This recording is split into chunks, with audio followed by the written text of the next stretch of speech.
We wake up and move through our days as if everything is under our control. We schedule, we plan, we prepare. But life rarely obeys. It doesn't follow the maps we draw. One unexpected phone call, one missed opportunity, and everything shifts. It's humbling how fragile the illusion of control really is. The Stoics saw this clearly. They believed we suffer not because life is cruel, but because we expect it to be something it's not. They wrote that peace doesn't come from bending the world to our will, but from adjusting our will to the world. There's a metaphor, a dog tied to a moving cart. The cart will move, whether the dog walks calmly or resists and gets dragged. We're that dog. The cart is life. Resisting doesn't stop anything. It only adds pain. But walking with it, that's where grace is found. You don't have to give up your dreams or stop striving. But you do have to learn how to hold your plans loosely, like sand in your hand. Squeeze too tight and it slips through. Let it rest there, and you can carry it. So often we find ourselves obsessing over outcomes, trying to predict every variable. But control is largely an illusion. What matters more is your response when things don't go according to plan. Do you spiral? Or do you pause, breathe, and adjust? When you stop needing everything to go your way, you begin to find a deeper kind of strength, not in dominance, but in adaptability. You realize you're not the storm, you're the sail, adjusting to the wind. And here's something else. Nothing lasts. The people we love. The places we feel at home. Even the version of yourself you're clinging to right now. Everything is temporary. This truth isn't meant to make us sad. It's meant to wake us up. Impermanence is not a flaw in life. It's the design. We suffer because we want things to stay. We try to trap moments in our memory like butterflies in glass jars. But the very beauty of a moment is its passing.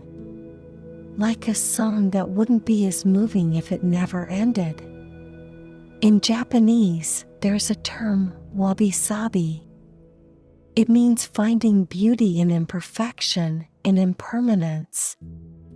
A cracked bowl is more precious because of the crack.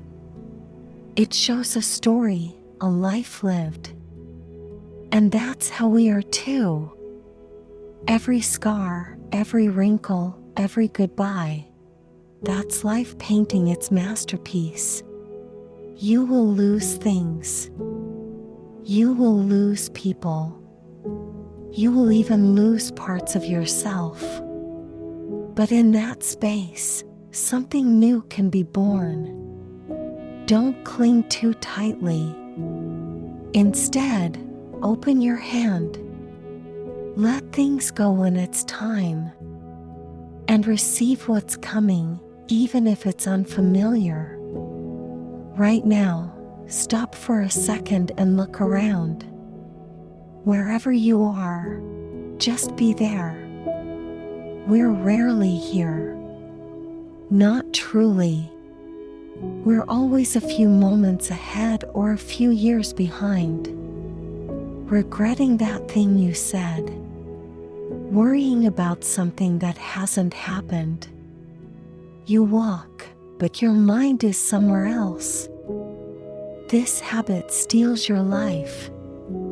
Because life only happens now. Not yesterday. Not tomorrow. Now. Try this. Next time you eat a meal, do it without your phone. Just notice the taste, the temperature, the sound of the room. It sounds simple, maybe even silly, but presence is powerful.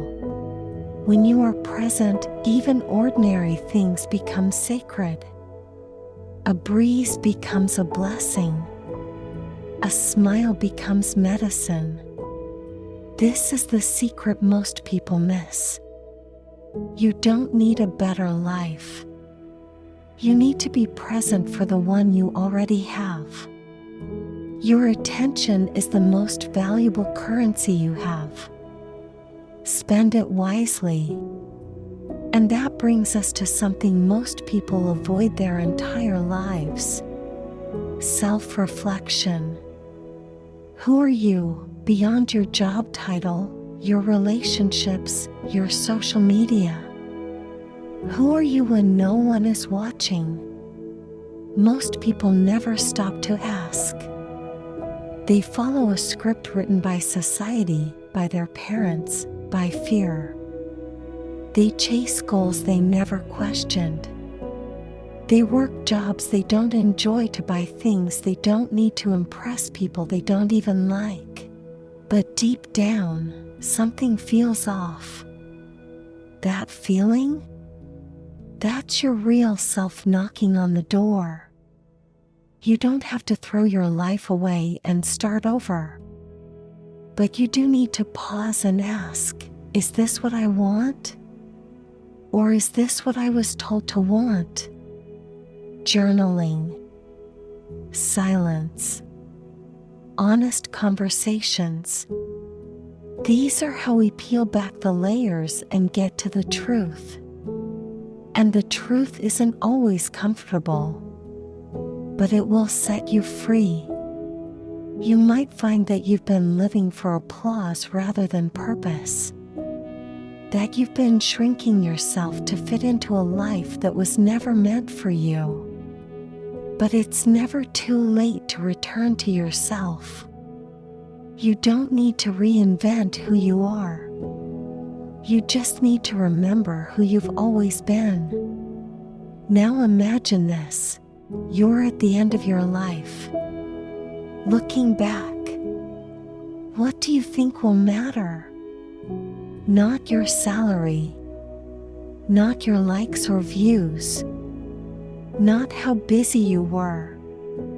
It'll be the little things, the people who loved you, the moments you showed up, the times you were kind when it wasn't easy, the laughs that made your stomach hurt, the sunsets you almost missed. Legacy isn't what you leave behind in your bank account. It's how people feel when they remember you. And ironically, we chase meaning in the future when meaning has always lived in the present. Live your life in such a way that you wouldn't be afraid to look back. That's a good compass. Let's talk about letting go. It's one of the hardest things we'll ever do, but also one of the most necessary. Letting go of expectations, of grudges, of identities that no longer fit. We hold on because we think we need closure or justice or some grand resolution. But most of the time, peace is found not by changing what happened, but by changing what we carry forward. Not everyone who started with you is meant to stay with you.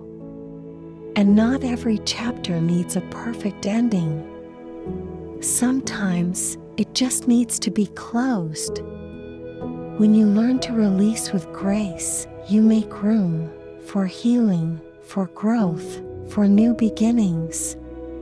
And remember, there's strength in softness.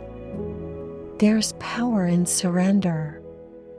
Society moves fast, faster than ever before. Everything's urgent. Everything's loud. But your soul doesn't move at that speed. It whispers. It waits. If you always run, you'll never hear it. If you're always scrolling, you'll miss what's real. Slow down. Go outside. Take long walks. Call someone you love. You're not falling behind. You're not late. Life isn't a race, it's a rhythm. Some of us bloom late. Some of us grow in quiet. That's not failure. That's nature. So breathe. Inhale deeply. Exhale gently. You're here. And that's enough. We spend so much time looking for answers. But maybe it's okay to live the questions for a while. Maybe we don't need to figure everything out today. Maybe, just maybe, this moment is enough. And if you listen closely, beneath the noise of the world, you'll hear something steady. Something kind. It's your own heartbeat. A reminder that you're alive. A reminder that, even when it all feels uncertain, you're still here. Still trying. Still becoming. And that's something to be proud of. So keep walking, with wonder, with honesty, with love. You don't have to have it all together, you just have to keep going.